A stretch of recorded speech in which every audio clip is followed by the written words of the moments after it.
We live on a water planet. Over 70% of Earth's surface is covered by ocean. It surrounds every continent, connects every shore, and holds more water than most of us could ever comprehend. This is what we grow up knowing. But when scientists are asked how much of the ocean we've actually explored, the answer is unsettling. Less than 5%. Some estimates say closer to 3%. We have better maps of Mars than we do of our own seabed. That number marks a boundary, not the edge of the water, but the end of our ability to understand it. The distance from the surface of the ocean to the deepest point on Earth is about 36,000 feet. That's almost 7 miles straight down, and it drops in every direction into trenches and valleys and abyssal plains that extend across the entire planet. A world within our world, hidden beneath the waves. And down here on the surface, floating above all of it, is you and me and every human civilization that has ever existed. We are the surface dwellers, and that makes us strangers to our own planet. Now here's where things start to get unsettling. Because the bottom of the ocean is not empty. It's not a barren desert of sand and rock. It's alive. But it's not life as we know it. To understand what lives in the deep, we first need to understand what the deep actually is. Most people imagine the ocean as one big bathtub. Water on top, sand on the bottom. Fish swimming around in the middle. That's a fine mental image for a swimming pool. But the ocean doesn't work like that. The ocean is layered, like a cake. Each layer has its own rules, its own pressure, its own temperature, and its own inhabitants. The first layer is called the epipelagic zone. This is the sunlight zone. It extends from the surface down to about 650 feet. This is where all the light is. This is where photosynthesis happens. This is where most ocean life exists. Dolphins, sharks, tuna, coral reefs, everything you picture when you think of the ocean lives here, 650 feet. That's it. That's where the familiar world ends. Below that is the mesopelagic zone, the twilight zone, from 650 feet down to about 3,300 feet. Some light still penetrates here, but just barely. It's dim, it's cold, and the creatures here are starting to look different. Below that is the bathypelagic zone, the midnight zone, from 3,300 feet to 13,000 feet. No light reaches here, none. It is pitch black, 24 hours a day, 365 days a year. The temperature hovers just above freezing. And the pressure is immense. Below that is the abyssopelagic zone, the abyss, from 13,000 feet to 20,000 feet. The water here is near freezing. The pressure would crush a human body instantly. And yet, somehow, life exists. And then, finally, at the very bottom, is the hadopelagic zone, named after Hades, the underworld. This is the realm of the trenches, the deepest cuts in the Earth's crust. Deeper than Mount Everest is tall. The Mariana Trench sits at the bottom of this zone, 36,000 feet below the surface. If you dropped a steel ball from a boat directly above the Mariana Trench, it would take over an hour to reach the bottom. An hour, falling through darkness. This is the ground rule of the deep ocean. The further you go, the darker it gets, the colder it gets, and the more pressure pushes against you. At the bottom of the Mariana Trench, the pressure is over 1,000 times greater than at the surface. That's 8 tons of pressure per square inch. Your body would be crushed into a fraction of its size before you even knew what happened. So the question becomes, how could anything survive down there? And yet, when we finally sent cameras to the bottom, we didn't find nothing. We found life. The deep ocean is not dead. It's actually teeming with creatures, but they don't look like anything you've ever seen on land or in the sunlight zone. They look like aliens. And in many ways, they are.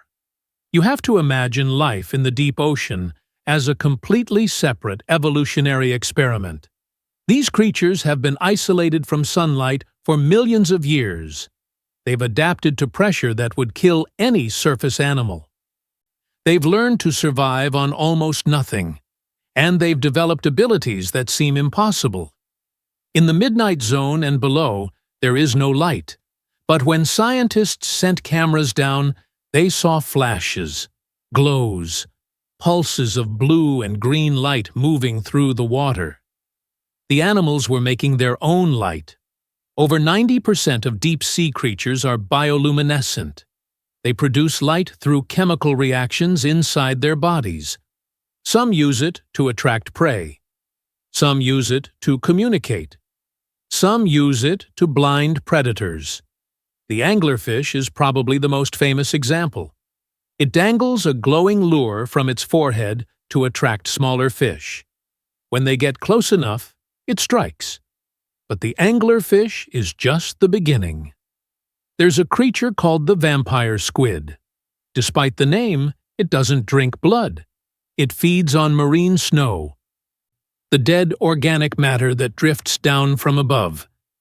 It has the largest eyes relative to its body size of any animal on Earth.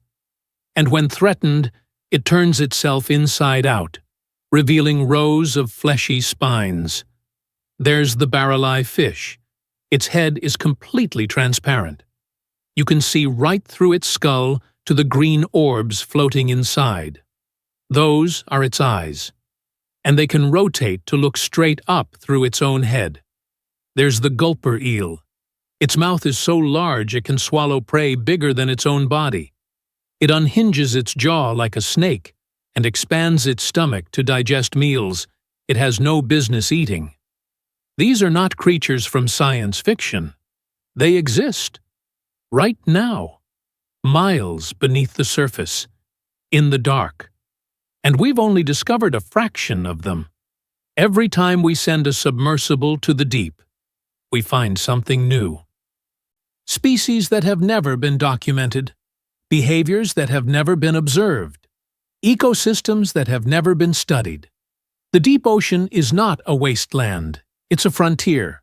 So how do we know any of this? How do we explore a place that would kill us instantly? The answer is technology, but not the kind you might expect. For most of human history, the deep ocean was completely inaccessible. We knew it was there.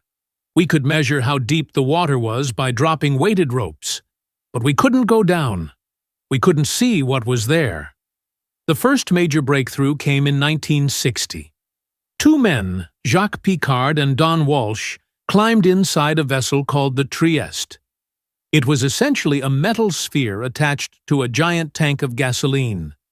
The gasoline was lighter than water, which provided buoyancy. And they used iron pellets as ballast to sink. On January 23, 1960, they descended to the bottom of the Mariana Trench, 36,000 feet, the deepest any human being has ever gone. And when they reached the bottom, something incredible happened. Through the tiny porthole window of the Trieste, they saw a fish, a flatfish, similar to a flounder, swimming lazily across the ocean floor. Life at the bottom of the world. That single observation changed everything. It proved that the deep ocean wasn't barren. It was inhabited. But here's the problem with manned submersibles. They're dangerous, they're expensive, and they can only stay down for a short time. So scientists developed a new approach: remotely operated vehicles, ROVs. These are unmanned robots connected to ships by long cables. They carry cameras, lights, and mechanical arms. They can dive deeper than any human. They can stay down longer, and they can explore places that would be suicidal for a person. More recently, we've developed autonomous underwater vehicles, AUVs. These don't need cables. They're programmed to dive, explore, and return on their own. They can map the seafloor, record sounds, and collect samples. The James Cameron expedition in 2012 used a combination of these technologies to film the Mariana Trench in unprecedented detail. And what they found was stunning. Giant amoebas the size of softballs, shrimp-like amphipods feeding on the carcasses of dead whales, microbial mats covering the rocks like living carpets. The bottom of the ocean is not dead, but even with all our technology, we've barely scratched the surface, literally. To understand why the deep ocean remained a mystery for so long, we have to go back to one of the most influential scientists in history, Edward Forbes. In the mid-1800s, Forbes was a British naturalist who spent years studying marine life. He dredged the seafloor in various locations, pulling up samples of whatever lived at the bottom. And based on his observations, he proposed a theory that would dominate scientific thinking for decades: the Azoic hypothesis. Forbes believed that below a certain depth, approximately 1 to 800 feet, life simply could not exist. The pressure was too great. The temperature was too cold. There was no light for photosynthesis. He called this the Azoic zone, azoic meaning without life. And for a while, everyone believed him. The problem was that Forbes was wrong. He was working with limited technology. His dredging equipment couldn't reach the deepest parts of the ocean, and the samples he did collect were biased toward areas that happened to have sparse populations. But because he was respected, his theory became accepted fact. It took decades to disprove him. In 1872, the HMS Challenger set sail on what would become the most important oceanographic expedition in history. The ship traveled nearly 70,000 nautical miles over 4 years, taking samples from every ocean on Earth. And they found life everywhere, at every depth, in every location. No matter how deep they dredged, something was living there. The Challenger expedition discovered over 4,000 new species. It proved that the Azoic zone didn't exist, and it laid the foundation for modern oceanography. But here's the interesting thing. Even after the Challenger expedition proved Forbes wrong, the deep ocean remained largely unexplored. The technology to actually go down and see what was there didn't exist yet. So for another century, the deep remained a mystery. We knew life was there. We just didn't know what it looked like. Remember the ground rules of the deep ocean? No light, near freezing temperatures, crushing pressure, limited food. Under those conditions, life should be sparse. Maybe a few bacteria, maybe some simple organisms, nothing complex, nothing large. That's what the rules would predict. But the ocean doesn't follow the rules. In 1977, scientists discovered something that shattered everything we thought we knew about life on Earth: hydrothermal vents. These are cracks in the ocean floor where superheated water erupts from beneath the Earth's crust. The water can reach temperatures of over 700 degrees Fahrenheit. It's loaded with toxic chemicals: hydrogen sulfide, methane, heavy metals. By all logic, nothing should be able to survive near these vents. And yet, when scientists first observed them, they found entire ecosystems thriving in the chemical soup. Giant tube worms, some over 6 feet long, clustered around the vents like underwater forests. Clams the size of dinner plates, blind white crabs, shrimp with eyes on their backs. None of these creatures rely on sunlight. None of them depend on photosynthesis. They survive through chemosynthesis. Bacteria at the base of the food chain convert the toxic chemicals from the vents into energy. Those bacteria feed larger organisms. Those organisms feed even larger ones, and an entire ecosystem flourishes in one of the most hostile environments on the planet. This was revolutionary. For billions of years, we assumed that all life on Earth ultimately depended on the sun. Plants convert sunlight to energy. Animals eat plants. Predators eat animals. The sun is the source of everything. The hydrothermal vents proved that wasn't true. Life can exist completely independent of the sun. Life can thrive on chemical energy from the Earth itself. And that has massive implications.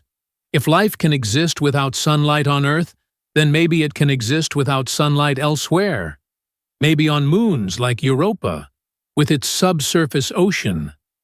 Maybe on Enceladus, with its ice geysers. The deep ocean didn't just teach us about our planet. It expanded our understanding of where life could exist in the universe. But let's not forget the title of this video. The bottom of the ocean is terrifying. And I don't mean that in a poetic sense. I mean it literally. The creatures that live in the deep have evolved under conditions that would kill anything from the surface. They've developed hunting strategies that seem almost cruel. They've grown to sizes that shouldn't be possible. In the deep ocean, many species grow far larger than their shallow water relatives. Giant isopods, which look like massive pill bugs, can grow over 2 feet long. Giant squid can reach lengths of over 40 feet. Colossal squid, even larger. Scientists call this phenomenon deep-sea gigantism, and we still don't fully understand why it happens. Some theories suggest it's related to the cold temperatures. Metabolism slows down, allowing creatures to grow larger before reaching maturity. Others suggest it's related to the scarcity of food. Larger bodies can store more energy for the long periods between meals. Whatever the reason, the result is the same. Monsters. Real monsters, living in the dark, miles beneath the surface, and we've only seen a tiny fraction of them. In 2012, researchers captured the first video footage of a giant squid in its natural habitat. For centuries, sailors told stories of these creatures. Scientists dismissed them as myths. But they were real. They were always real. What else is down there that we haven't found yet? Every expedition discovers new species. Every dive reveals something unexpected. The deep ocean is the largest habitat on Earth. And it's still almost entirely unknown. That's not wonder. That's terror. So here we are. Surface dwellers on a water planet, floating above a world we've barely begun to understand. We've walked on the moon. We've sent robots to Mars. We've photographed black holes billions of light years away. But the bottom of our own ocean remains a mystery. If you took every deep-sea creature ever discovered and lined them up, they would represent less than a fraction of what actually exists down there. The deep ocean is not just unexplored, it's unexplorable, at least with our current technology. So the next time you look at the ocean, remember that you're not seeing a body of water. You're seeing a ceiling. And beneath it lies a world as alien as any planet, as hostile as any moon, as mysterious as the edge of the universe itself. We are not the explorers of this world. We are guests on its surface, and the deep is patient. It has been waiting for millions of years. It can wait a little longer.